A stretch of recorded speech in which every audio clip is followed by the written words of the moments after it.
ልጆች ዋና ሀደፉ ዓላማው ጋያው ወደዚህ ምድር ያመጣበት እሱን በብቸኝነት ሊያመልኩትና ሊገዙት እንደሆነ ሌሎቹ የሚሰሯቸው ነገራቶች ያኒ ዱንያ በሚቆዩበት ሰዓት ለሚያስፈልጋቸው ነው ለሆነ ነገር ያኒ እነሱን ማመቻቻ እንደሆነ ታሪክ እንዲሆን ነጋ ጠባ የምንሯሯጥበት የሪስክ ጉዳይ እንዲሆን ዋናው ዓላማ እሱ እንዳልሆነ ሰዎች የሚገነቡት ፎቅ የሚሰበስቡት ገንዘብ ያኒ ጥሩ ሚስት ማግባት ልጆችን መውለድ ዋናው ይሄ ዓላማ ሳይሆን አላሁ ተባረከ ወተዓላ እዚህ ምድር ላይ ያመጣን እሱን በብቸኝነት እንድናመልክ ነው። ሆኖም ሳለ ግን በዚህ ዱንያ ላይ ካመጣን በኋላ ነገራቶች ሁሉ አልጋ ባልጋ አልሆኑም። የፈተና መስመሮች በጣም በርካታ ናቸው። እንደዚሁም ደግሞ ይሄንን ዓላማ ተግባራዊ እንዳናደርግ የሚከለክሉን ብዙ እንቅፋቶችን አላሁ ተባረከ ወተዓላ በከውንዬ በሆነ ውሳኔው ከስተጀርባ ላለው ታላቅ ጥበብ አድርጓል ማለት ነው። ስለዚህ አንድ ሰው በቀላሉ አላህን በብቸኝነት እገዛለሁ፣ አላህ አዘዘኝን በመፈጸም የከለከለኝን በመከልከል ላይ ሄዳለሁ ብሎ በዋዛ ፈዛዛ መጓዝ አይችልም። በይበልጥ ከፍተኛ ሙጃሃዳ ትግል የሚባል ነገር ያስፈልጋል። ከነፍስ ጋር የሚደረግ ትግል አለ፣ ከሸይጣን ጋር የሚደረግ ትግል አለ። እንደዚሁም ደግሞ ቁራና እሱ የሚባሉ መጥፎ ጓዶች ወይ መጥፎ ባልንጀሮች ወይ ደግሞ መጥፎ ተቀማማጮች የሚባሉ አካላቶች አሉ።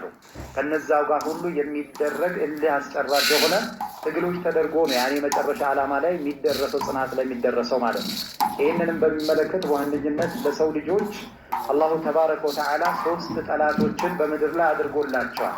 በዚህ ምድር ላይ እስካሉ ድረስ አላ ቀይድ ሐያት በህይወት ቆይታቸው እስካሉ ድረስ እነዚህ 3 ነገራቶችን ጠላትነታቸውን አውቀው በእነሱ ላይ የሚወሰድ ያኒ ጠንካራ እርምጃ የማይወስዱ ከሆነ የሰው ልጆች በእነዚህ በ3ቱ አንዳቸው ላይ ያኒ ተጠልፈው የሚወድቁ ከሆነ ይህንን ዓላማ ከማሳካት የማይሳካላቸውና እንደዚሁም ደግሞ ጥፋት ላይ የሚወድቁበት ሁኔታ እንደሚኖር መጨረሻም ወደ እሳት የሚነዱበት ጀነትን ህርም የሚደረጉበት ነገራቶች ላይ ሊወድቁ እንደሚችሉ ይነሳል ማለት ሸይኹል ኢስላም ኢብኑ ተይሚያ ረሂመሁላሁ ተዓላ ለሰው ልጆች ወይም ደግሞ የሰው ልጅን ለማጥመም መንገድ ለመልቀቅ ምክንያት የሚሆኑ 3 ነገራቶች ናቸው ብሎ ወይ ጠላቶቹ 3 ናቸው ብሎ ያስቀምጣል። አንደኛ ያኒ ነፍሱ ናት፣ የሰውየው የራሱ ነፍሱ ናት። ከራሳችን ጋር ያለችዋ ነፍስ ለኛ ጠላታችን ናት። አዱቡና ጠላትነቷም ደግሞ በሚገርም ሁኔታ ከውጭ ያለች ጠላት አይደለችም። ሁልጊዜ ጉያችን ውስጥ ያለች አብራን የምትንቀሳቀስ ቀንደኛ እንደውም ከጠላቶች ሁሉ ቀንደኛ ጠላት ተደርጋ የምትወሰድ የኛ ነፍስያችን ናት። ይህንን ነፍስ በሚመለከት በተለያዩ ቦታዎች ላይ ማስጠንቀቂያዎች ተሰጥቷል። ነፍስን አላሁ ተባረከ ወተዓላ በ3 ከፍሎ አስቀምጦታል። አንደኛዋ ነፍስ አነፍሱ አልአማረቱ ቢሱእ በመጥፎ የምታዝ የሆነች ነፍስ ናት። ይህች አይነት ነፍስ ሳሂቧ ባለቤቷን መጥፎ በመስራት ላይ ታነሳሰዋለች፣ ታጃግነዋለች፣ ታበረታተዋለች። ጥሩ ነገር በመስራት ላይ ደግሞ ታዳክመዋለች። ሁለተኛዋ ነፍስ ያኒ አነፍሱል ሙጥመኢና የምትባለዋ የነፍስ አይነት ናት።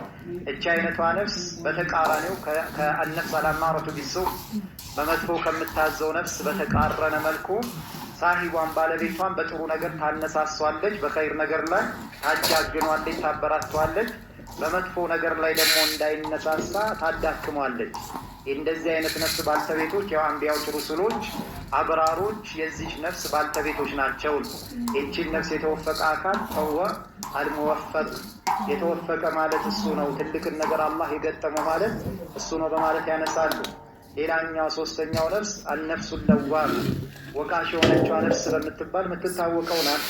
እቺ ወቃሽ ነፍስ ብለው የሚጠሯት ያኒ ሲፈት ናት ወይስ ደግሞ ራሷን የቻለች ሙስተቂል የሆነች ነፍስ ናት የሚለው ዑለማዎቹ ዘንድ ያው የራሳቸው የሆኑ አቅዋሎች ቢኖሯቸውም የተሻለው ግን ለሲፈት ወስደው ለመጥፎም ነፍስ እንደ በመጥፎ ለምታዝዋው ነፍስ እንደ ባህሪ ትሆናለች፣ ባህሪ ሆና ትገኛለች። እንደዚሁም ደግሞ ሙጥመኢናም ለሆነችዋ ለጥሩም ነፍስ በመልካም ነገር ላይ ለምታነሳሳውም ነፍስ ያኒ እንደ ባህሪ ሆና ትመጣለች ይላል።